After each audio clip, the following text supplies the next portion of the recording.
Si seguís mi legislación y cumplís mis preceptos poniéndolos por obra, yo os mandaré la lluvia a su tiempo. La tierra dará sus cosechas y los árboles sus frutos.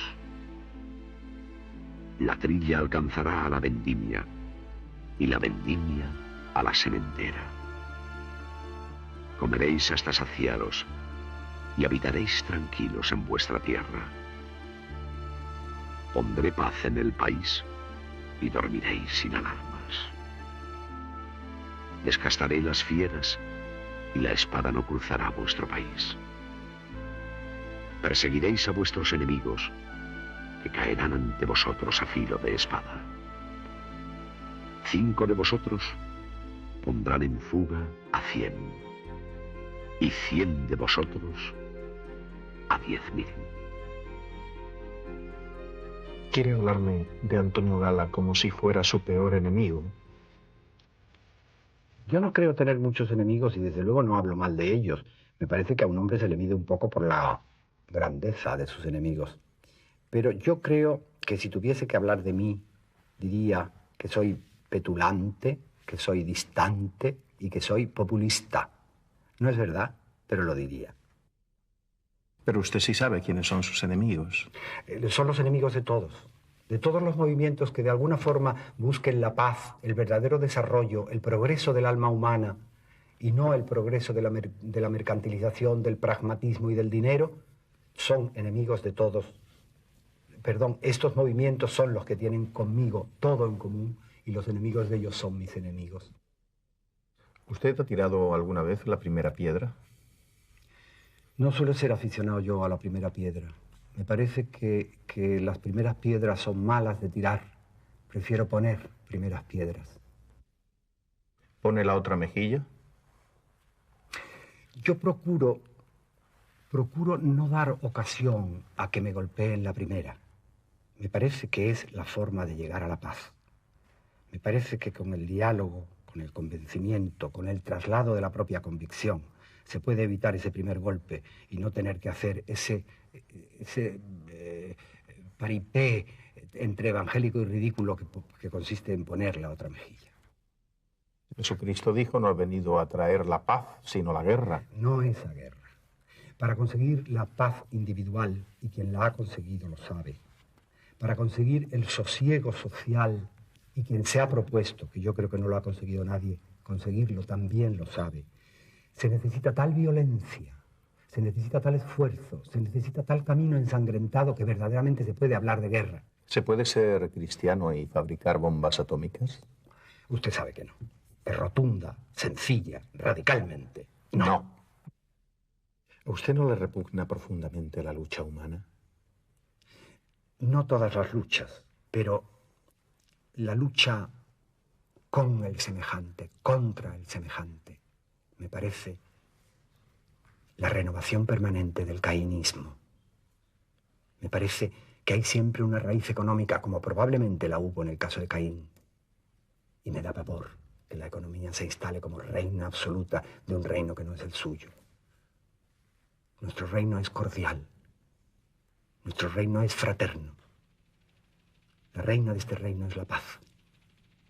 Y detesto esas guerras que siempre son fratricidas. ¿Cuáles son los verdaderos enemigos de la vida? Los verdaderos enemigos de la vida son esos que nos manejan, esos que nos dan una vida chiquita, esos que nos organizan nuestra propia vida, que nos la empequeñecen y que acaban por matárnosla. Los grandes estados mayores que conducen a los hombres a la guerra, que conducen a los hombres a no ser ellos mismos, cada vez más, a no sentirse vivir. Esos son los grandes enemigos.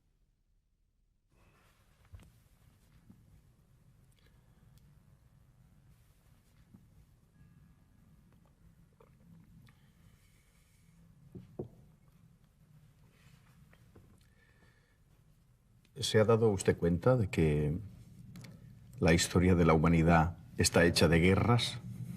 Usted me pregunta si yo me he dado cuenta de eso. Yo le pregunto, ¿se ha dado usted cuenta de que en toda la historia de Europa solo ha habido 50 años de paz? en toda la historia. Y esos 50 años han servido solo para lamerse las heridas causadas por la guerra, para fortalecerse, para prepararse a una nueva guerra. Eso es verdaderamente estremecedor. ¿Fue Caín o fue Abel? Supongo que fue una cuestión de rencillas, como en los Far West americanos, en que los ganaderos no pueden soportar a los agricultores porque les parece que no aprovechan suficientemente la tierra. ¿Pero quién era la paz? ¿Caín o Abel? Yo supongo que la paz no era ninguno. Si la paz hubiera sido alguno, probablemente la guerra no se hubiera hecho. La paz estaba en el Edén. La primera comedia mía, que se llamaba Los verdes campos del Edén, se llamaba así en recuerdo a una frase de O'Neill en El extraño interludio, que escribe y es la siguiente: dicen que existe la paz en los verdes campos del Edén. Hay que morirse para averiguarlo. ¿Usted se atreve, Gala, a definir la paz y a definir la guerra? Yo encuentro que la paz y la guerra son dos estados de ánimo. Me parece que la paz es el estado de ánimo que conduce a la serenidad, al progreso, a la creación, al desarrollo de los pueblos. Y la guerra es un estado de ánimo que significa un desastre interior, ya de los individuos, ya de los pueblos, un desastre que siembra al mismo tiempo el desastre. Me parece que son exactamente contradictorias. Son los dos extremos y los dos platillos de una balanza que tiene su fiel infiel a veces en el corazón del hombre. Cuentan que Federico II dijo: yo comienzo por hacer la guerra. Los políticos se encargarán en demostrar que era una guerra justa. ¡Qué horror! Sí, a eso se llama lógica de la guerra. Es una expresión absolutamente atroz, porque la lógica solo tiene un camino. Todos los demás, que son infinitos, son ilógicos. La lógica de lo ilógico es una contradicción repugnante intelectualmente, por lo menos. En cuanto a los dos otros elementos de la frase, resultan exasperantes. Federico II era un emperador muy aficionado a los himnos marciales, a las charangas y a los cañones. Por tanto, un ser lamentable.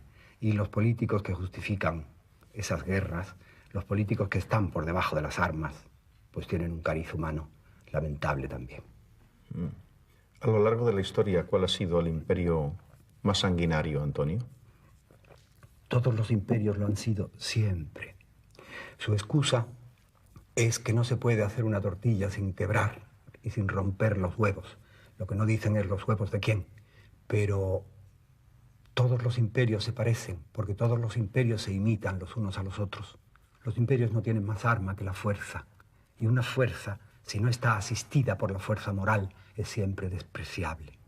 El imperio de Roma es el que inventa esa terrible falacia de si vis pacem para bellum, si quieres la paz, prepárate para la guerra, que concluye en una definición terrible de Tácito. Hacen la soledad y la llaman paz, la soledad de la muerte. El imperio español en América, los grandes imperios británicos, el imperio norteamericano de ahora, siempre conducen a eso, a una paz falsa, a una paz que solo sirve como un manto que cubre determinadas podredumbres y por tanto no es duradera. ¿Y qué podemos hacer cada uno de nosotros para ganarle la paz al mundo? La voz de los individuos tiene que empezar a oírse colectiva y privadamente. Tienen que empezar a funcionar esas dos pequeñas grandes palabras de todos los idiomas. El yo, como afirmación de una individualidad que protesta frente a las atrocidades de la colectividad, y el no, como una resistencia ante esas batallas a las que nos empujan, a las que nos llevan a latigazos, a zurriagazos, y nos meten en ellas sin ningún motivo, sin que nosotros creamos ni las deseemos.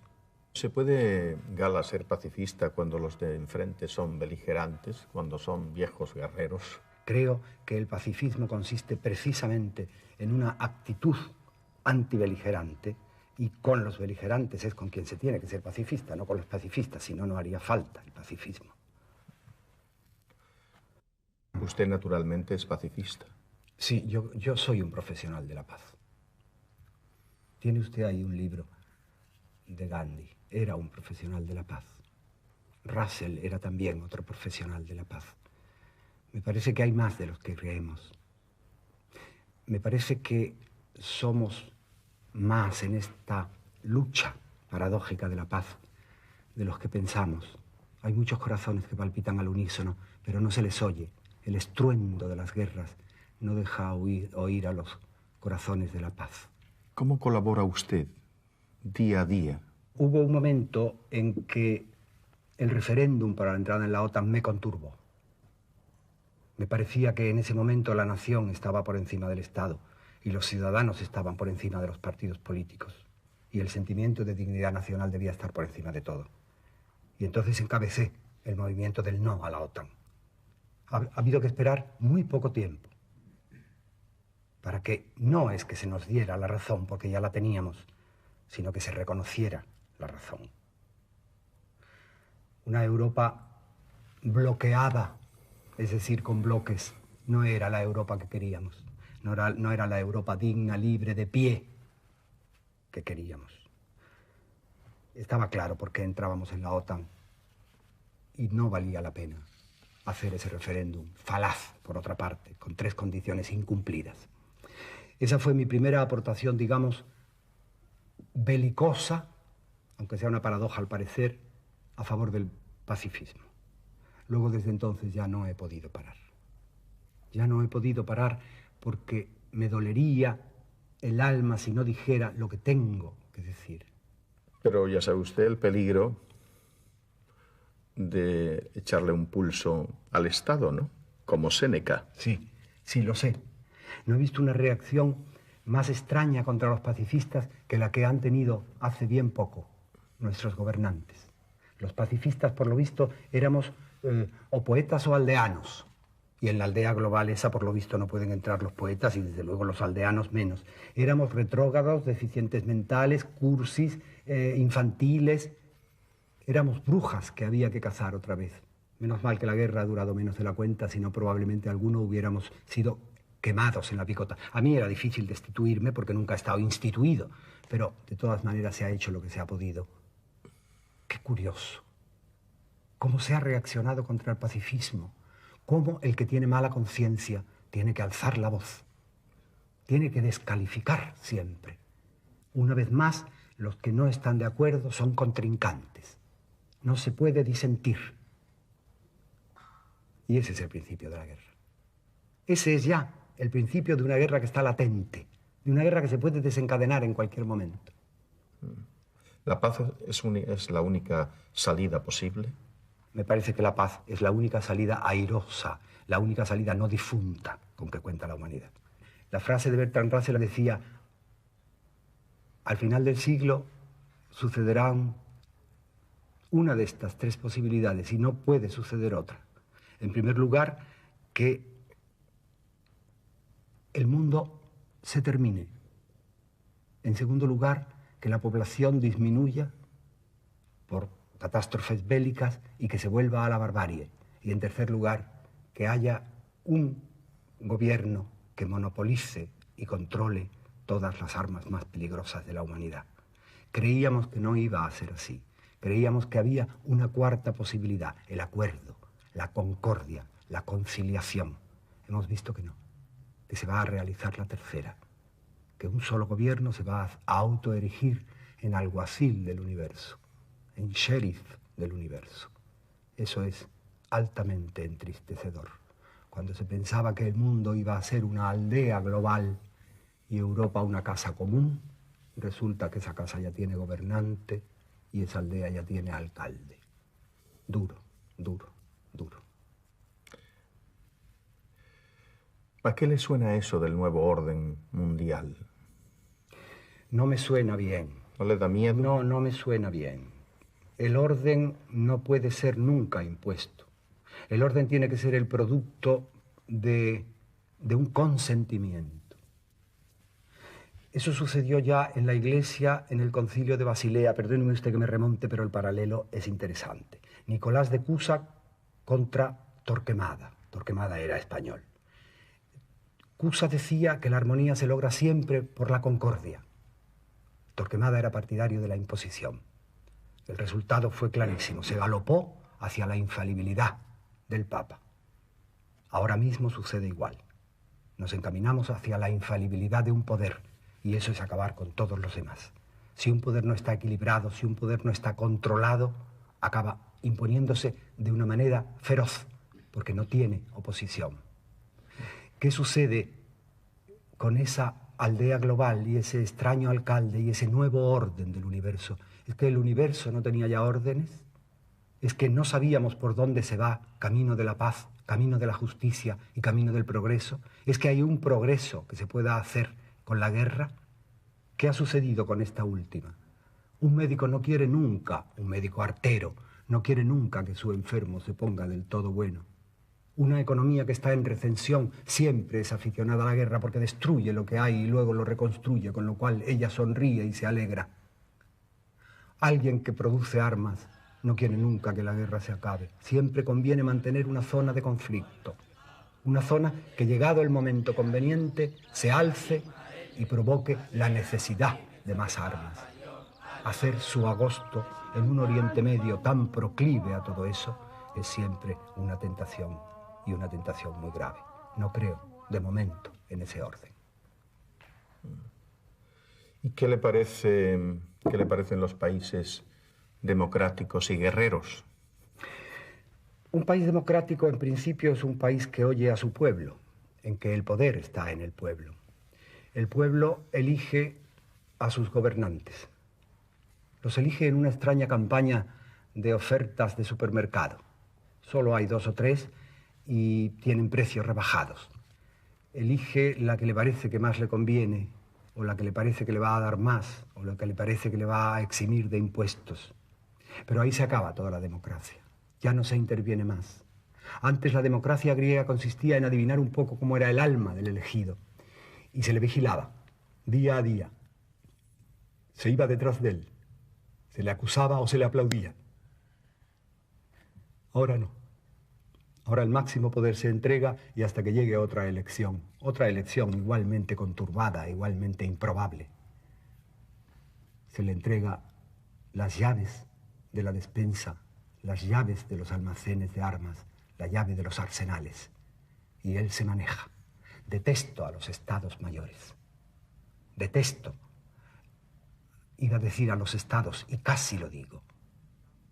Creo que en manos suyas estamos solo porque ellos tienen que ayudar a que nos desarrollemos en la paz, como la Carta de las Naciones Unidas. La paz y la seguridad a través del orden, a través del consentimiento, a través de la convivencia. Y sin embargo utilizan esos votos dados para meternos en situaciones absolutamente irremediables. No me gusta. Soy un anarquista comprensivo. Entiendo que haya gente que prefiera incluso la justicia al desorden, como Goethe. Pero yo no lo entiendo.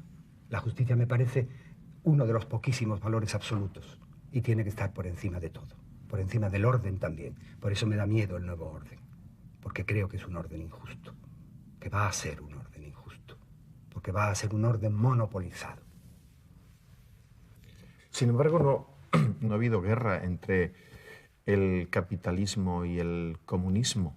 Simplemente que el comunismo ha tirado la toalla. Bueno, bendita toalla, y de momento. Porque si el comunismo surgió, fue por un abuso del capitalismo. Surgieron los grandes ideales comunistas porque verdaderamente estaban siendo pisoteados por el capitalismo. Yo me resigno con que de momento el comunismo haya callado porque tenía demasiadas cosas que arreglar dentro de los países. Pero no es el comunismo el que ha fallado, sino la concreción del comunismo, los regímenes comunistas. Pero me resisto a creer que la gente del Este está devorada por conseguir zapatos de charolo de ante y no libertad. A mí me parece que el capitalismo, con esta reacción de los países comunistas, se ha canonizado a sí mismo. Se ve maravillosamente adorable. Y dueño. No se pregunta en absoluto si él ha cumplido alguna de las cosas que sí ha cumplido el comunismo. Por ejemplo, la aminoración de las diferencias sociales, la sanidad, la cultura, la educación de los pueblos. Eso lo ha cumplido mejor el comunismo que el capitalismo. Eso no se lo pregunta. y verdaderamente no se da cuenta de lo que él ha hecho, de los destrozos, de las guerras, de la provocación de insumisiones, del mantenimiento de tiranos en países protegidos y bajo su égida, de la sustitución de regímenes cuando le convenía, de la intromisión en las políticas, de la falta de respeto por las historias de los países humildes, de ese pisoteo sobre el tercer mundo. De eso él no habla, porque ya está canonizado. Yo espero que los países del este y sus súbditos, cuando vengan al oeste, nos hagan la vida muy incómoda. Lo espero de todo corazón. ¿Usted ha sido soldado? Sí, he sido. Y no me gustaría volver a hacerlo de ninguna manera. ¿Me preguntaba usted por algo? Sí, por si había sido un soldado... De levita. Insumiso. Fui un soldado un poco insumiso porque yo creí que, en definitiva, iba a civilizar a los militares, que iba a hacerlos civiles. Pero no fue así. Tampoco ellos me militarizaron, pero nuestras relaciones fueron absolutamente poco cordiales. Limitaos a decir que sois del ojo del culo, Arizona, o de cualquier jodido sitio por el estilo, y que os encanta el ejército, y callaos. El servicio militar es un problema muy grave, el servicio militar obligatorio. A mí me parece que quizá lo que debiera ser obligatorio sería la objeción de conciencia. Creo que hay otros caminos para conseguir el derecho y la defensa de la patria, esa palabra que tanto se maneja y tan a trasmano, que ese del servicio militar, que no enseña nada, que convierte a los chicos que están en esa edad gloriosa, en esa edad en que se es generoso y vulnerable sin saberlo, los convierte en una especie de petates de humillación, en unos sparring de los profesionales, y que incluso tiene tantos riesgos de muerte. No los enseña nada. Yo creo que las únicas guerras decentes que se han hecho en este país nuestro las han hecho los no militares. ¿A usted le parece uno de los grandes derechos del hombre la objeción de conciencia? Me parece casi una obligación más que un derecho.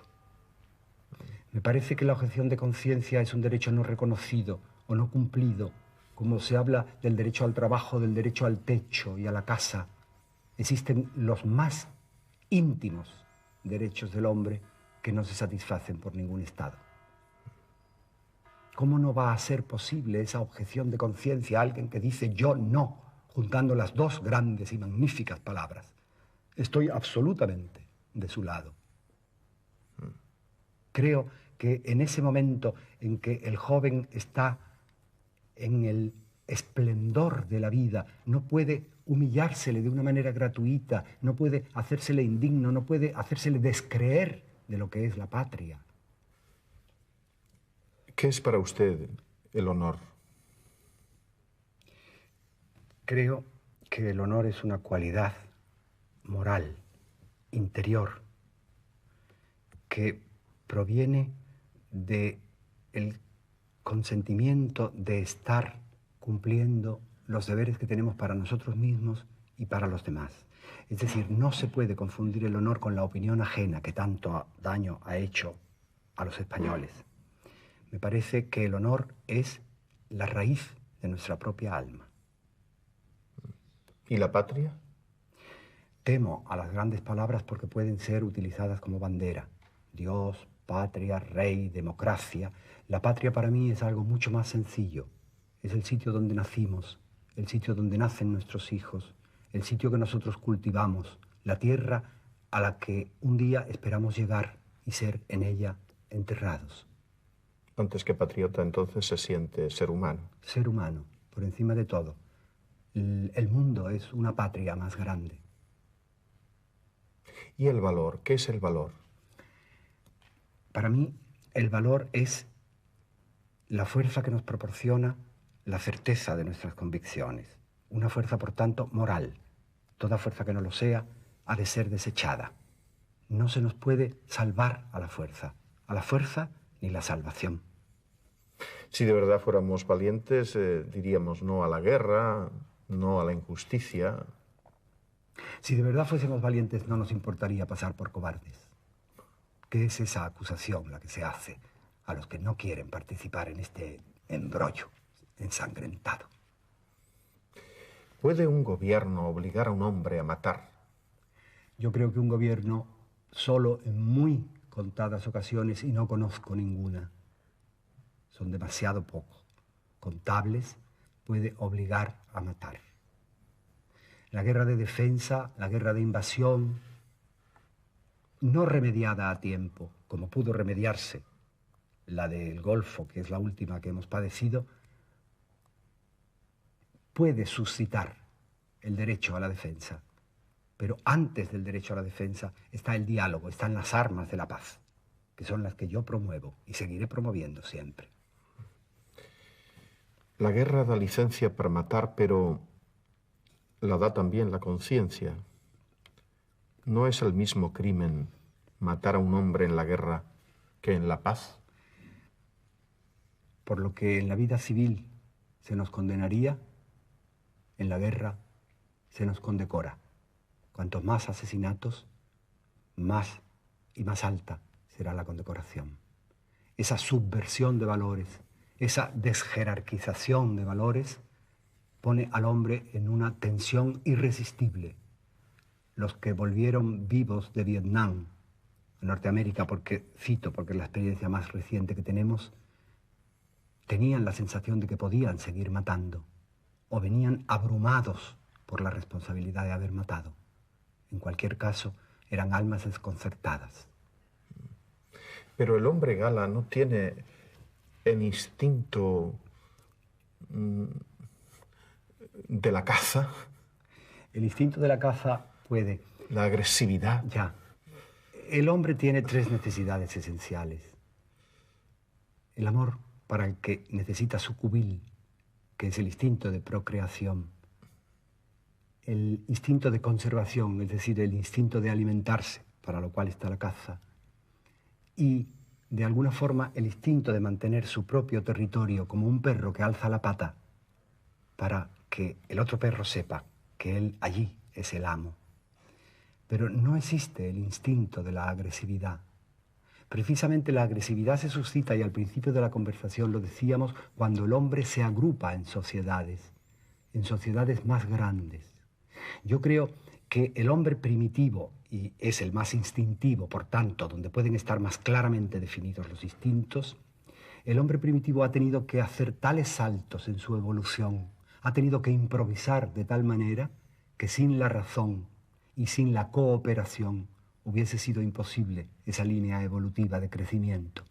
Es decir, todo lo contrario de la agresividad es lo que caracteriza al hombre. Esa es una de las grandes mentiras, decir las guerras son irremediables porque el hombre, por instinto, es agresivo. El otro es el agresivo, el enemigo es siempre el que declara las guerras. Nosotros siempre tenemos esa patente de corso de decir, no hemos declarado la guerra, nos han provocado a ella. Hacemos esta guerra para evitar las guerras sucesivas. Todo ese extraño lenguaje, esa doble moral, esa hipocresía de querer, además, quedar bien. ¿Quedar bien con quién? ¿Con los cadáveres? ¿O con los que han producido los cadáveres? ¿A quién se pretende dar satisfacción con eso? ¿Pero usted no siente la agresividad en la calle, en todos los ambientes? No es esa la agresividad de que hablo. Eso es una incomodidad, eso es una desconfianza, eso es un malestar que tiene el hombre porque ya ha dejado de tener fe en sus semejantes. Y eso es una de las consecuencias de la guerra, es el estado anímico de guerra de que hablábamos. Pero no es la agresividad. El hombre se siente inconforme, se siente con la posibilidad de ser atacado por los otros y es lo que lo hace al mismo tiempo atacar. Toda esa delincuencia ciudadana que proviene de las drogas, ¿de dónde provienen las drogas? ¿Qué hemos hecho con nuestra juventud? No con la nuestra personalmente, sino con la de los chicos jóvenes de ahora.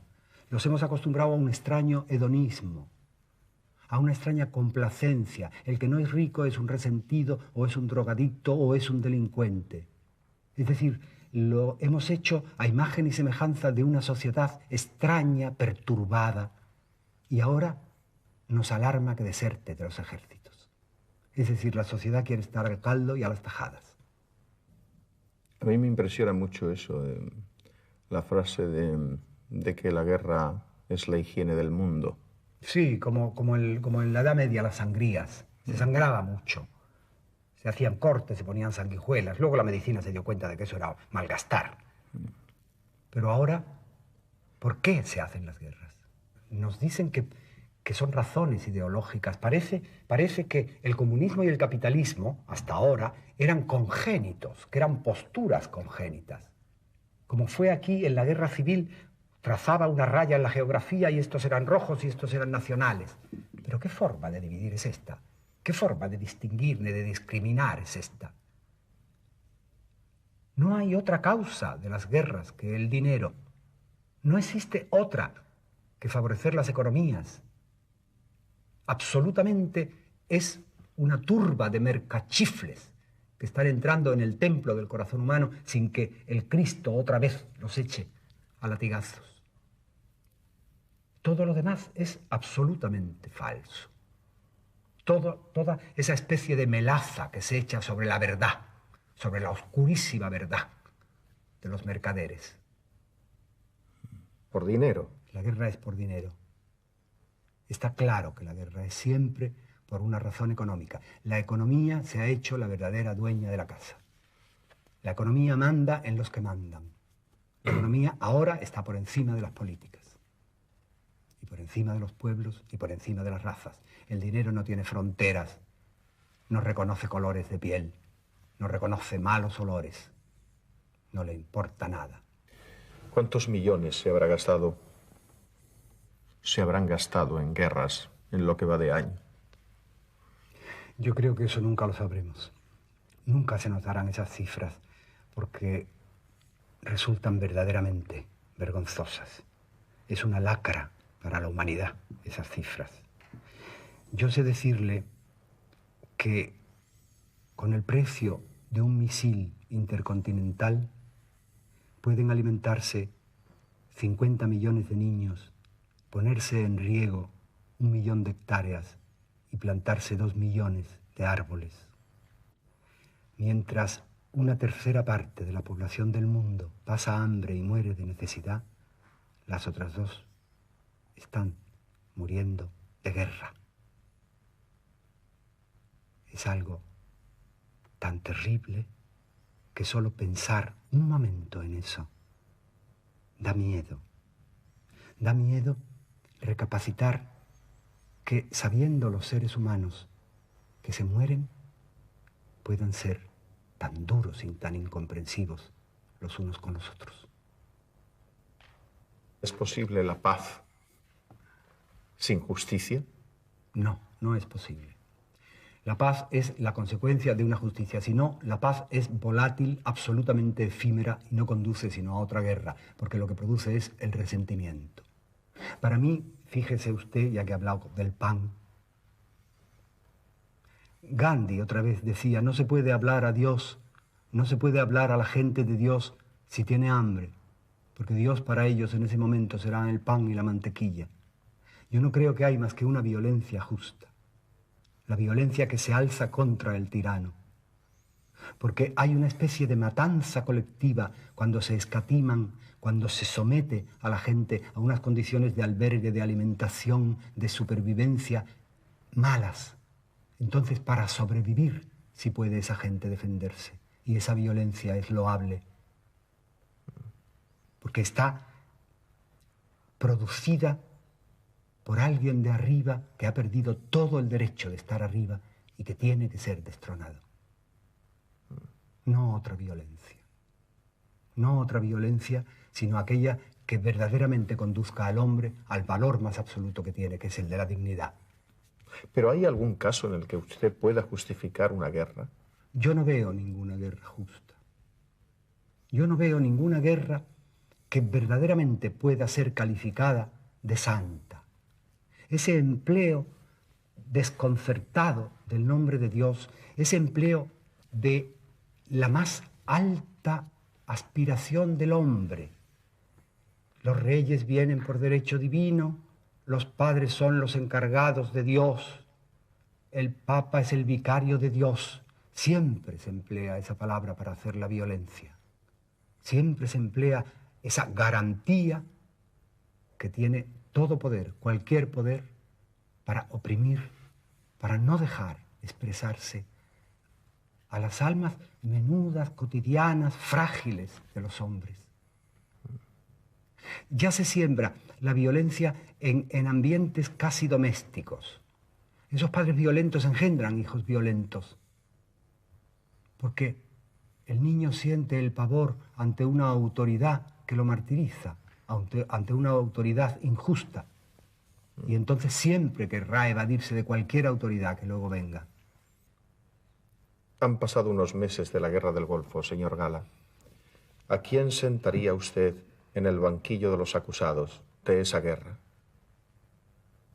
Kenneth Galbraith, el grandísimo economista, asesor de gobiernos y de una autoridad indiscutible, ha dicho que esa guerra fue estúpida, que fue innecesaria y que pudo haberse evitado.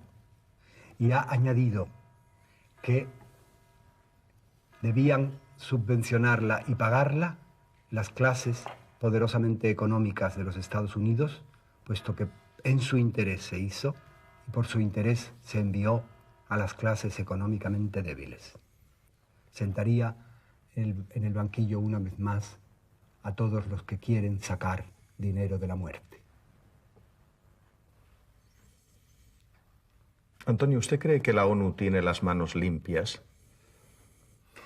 Yo creo que la ONU tiene las manos cortadas. La ONU se ha echado a los pies de los caballos. La ONU era un organismo que nos ilusionó. Como nos ilusionó, supongo, a nuestros abuelos les ilusionaría la Sociedad de Naciones. ¿Y qué ha sucedido?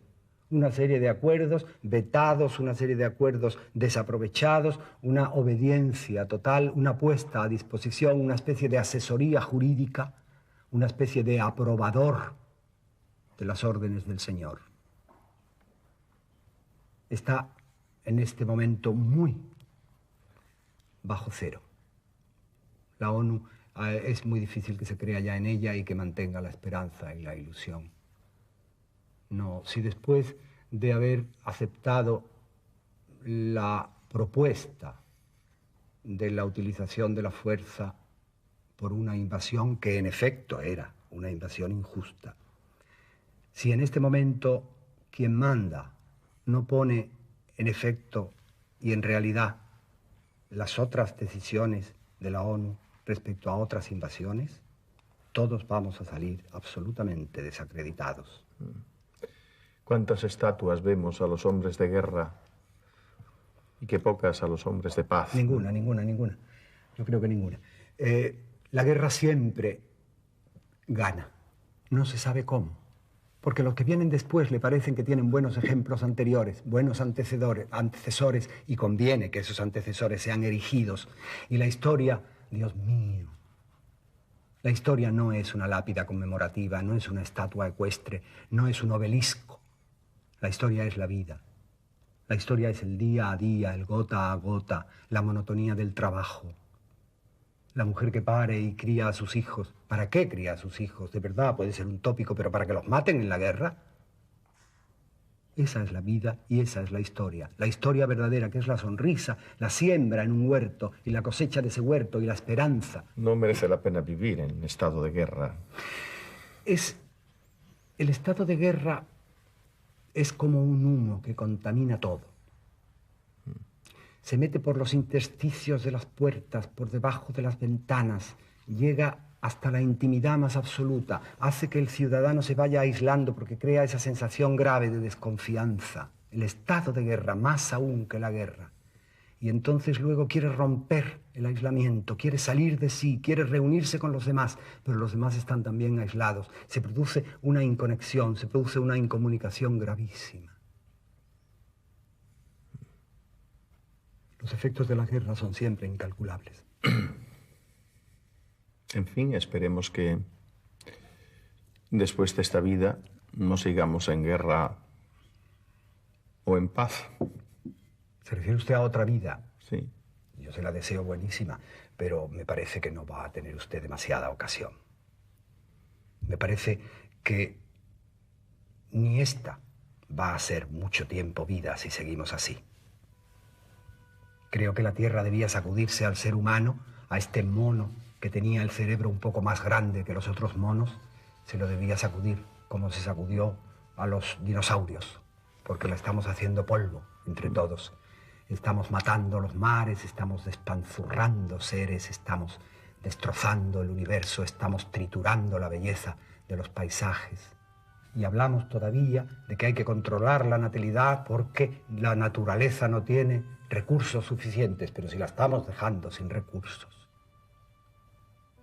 Si hubiésemos seguido el camino de la naturaleza en este momento, no llegaríamos a donde hemos llegado. Estoy completamente seguro de que los que defienden esas sangrías higiénicas de la guerra son los mismos que defienden que este mundo es un valle de lágrimas, o los que defienden que la teoría de la disuasión era para administrar la justicia y la paz, y los que defienden que las guerras se hacen para evitar otras guerras. Eso es falso. Todo eso es falso. Mientras haya hambrientos e injusticias, explotados, la paz no será posible, ¿no? Es que la paz es la única que puede evitar todas esas lacras. La paz es el único camino de la justicia, de la falta de explotación, de la situación de cada hombre en su puesto de trabajo con una remuneración justa. Eso es la obra de la paz. Nunca es la obra de la guerra. La guerra lo que hace es destruir. La paz es la constructora. Pero no una paz amañada, no una paz en que previamente a la guerra se hayan repartido las reconstrucciones, los países que han destruido meticulosamente para tener luego más que reconstruir. No es ese gesto de decir, ahora te doy el dinero que te he robado cobrándote un interés. No actuar como los deudores venecianos, que liquidaban en vez de su deuda la vida de sus acreedores. Ese extraño plan Marshall, a posteriori. Provocar la guerra para provocar la necesidad y poder prestar con beneficio y con usura nuestro dinero. Podemos terminar con una reflexión de Astein. Los pioneros de un mundo sin guerras son los jóvenes que rechazan el servicio militar. Sí, esa es la primera batalla que hay que ganar y el primer gesto. Es necesario darse cuenta de que el militarismo no es nada más que un símbolo de ignorancia y de ceguera. Y ni la ignorancia ni la ceguera pueden ser omnipotentes, porque nos conducirán a la ceguera y a la ignorancia. ¿Quiere decirle algo desde aquí a los gobernantes del mundo sobre la paz? Creo que lo saben todos. Todo el mundo comprende que la paz es el único verdadero camino, que es el camino de la vida y que es el camino del progreso. Pero es difícil sustraerse a determinadas influencias. Es muy difícil decir ese yo y ese no, porque en este momento la soberanía de los estados no es la que estudió y publicó y amparó Bodino. Ya es otra cosa distinta. Hay interinfluencias culturales, económicas, y no serían malas esas interinfluencias de los estados, porque son como las arterias de un cuerpo, y todos tendríamos que formar parte de ese cuerpo, pero suelen traducirse en obligaciones, en reverencias y en seguimientos sumamente peligrosos. No se puede engañar a los pueblos. No puede haber ninguna razón sobre la razón. No puede haber ninguna razón secreta de Estado, ni pública de Estado, que esté por encima de la razón de los ciudadanos. Porque la razón de los ciudadanos es la que ha elegido a los gobernantes, la que le ha dado el poder a los gobernantes, y puede retirárselo. Y haría bien en retirárselo. El pueblo es el que muere. Yo creo que los estados mayores están apartados en sus búnkers, protegidos con su copa de whisky en la mano sobre los grandes mapas. Todo es ya número, todo es ya estadística. Ellos no recuerdan que la gente muere de una en una, que se muere solo, que morir en compañía no quiere decir más que morir al mismo tiempo. Y mandan al degolladero con toda naturalidad a sus súbditos, a la gente que de verdad es la apoyatura de todo, su peana, su pedestal y su razón de ser.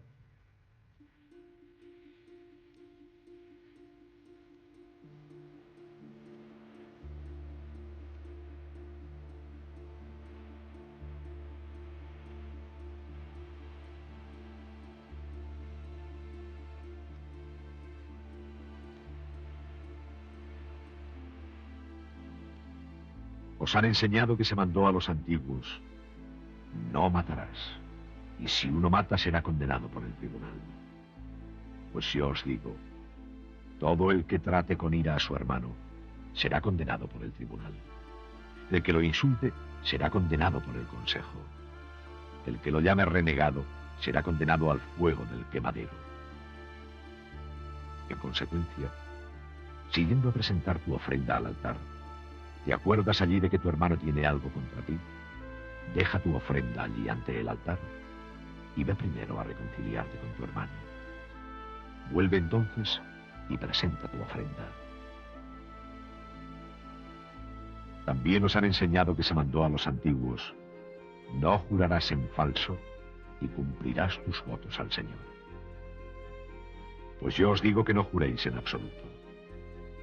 Por el cielo no, porque es el trono de Dios. Por la tierra tampoco, porque es el estrado de sus pies. Por Jerusalén tampoco, porque es la ciudad del gran rey. No jures tampoco por tu cabeza, porque no puedes volver blanco ni negro un solo pelo. Que vuestro sí sea un sí y vuestro no un no. Lo que pasa de ahí es cosa del mal.